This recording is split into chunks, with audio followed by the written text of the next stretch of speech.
Most beginning college students have very little idea of what chemical engineering is and what chemical engineers do.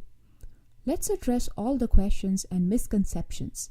Here's all you need to know before you decide to become a chemical engineer.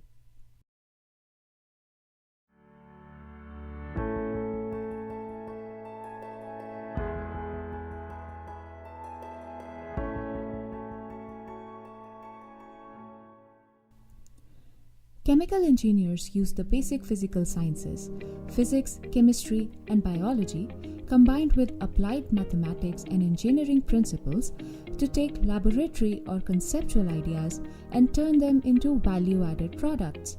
They develop cost-effective, safe, and efficient processes to achieve this.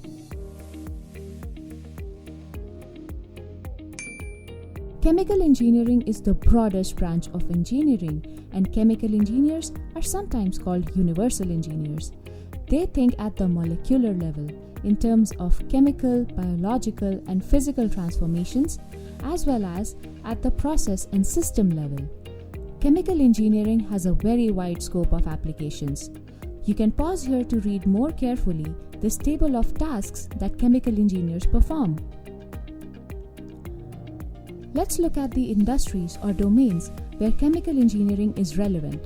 For fields like petrochemicals, oil and gasoline, and polymers, chemical engineering is central.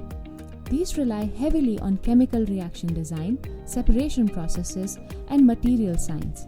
Fields like paints and dyes, food products, or agricultural products use chemical engineering but share space with other disciplines like food tech or agronomy.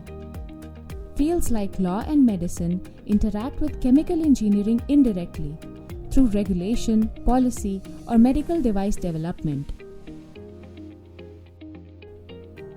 In a chemical engineering program, you will likely have these core subjects. Material balances describes the quantities and flow of material through a process, including the input, output, and reactions or transformations.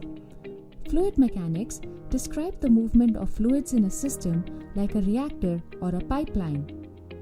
Heat transfer describes the transfer of energy in heating and cooling processes. Mass transfer describes how matter moves relative to each other, for example, mixing or separation of materials or movement across a membrane.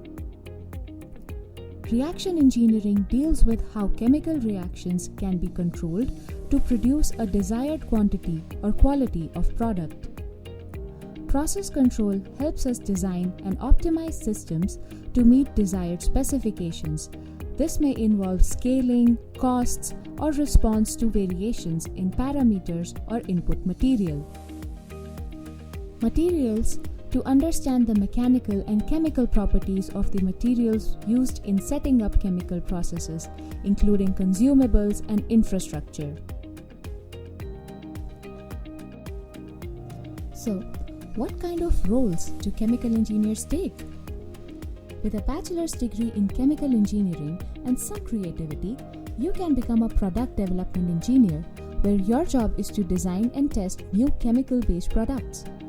If you learn to use CAD or process simulation software, you can become a process engineer. In this role, you design, operate, and optimize industrial-scale processes like distillation, heat exchange, and chemical reactors. With the right certifications, you can become a safety engineer who analyzes hazards, conducts risk assessments, and implements safety protocols, or an environmental engineer who handles pollution control, water treatment, waste management, and environmental compliance. Once you have enough experience, you can become a plant manager. If you have an advanced degree, you can get into R&D. Or, with an additional degree, you can become a patent lawyer or a consultant. If you found something helpful in this video, hit the like button. Share it with someone you know who might benefit from this video.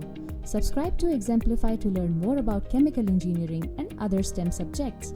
Thanks for watching.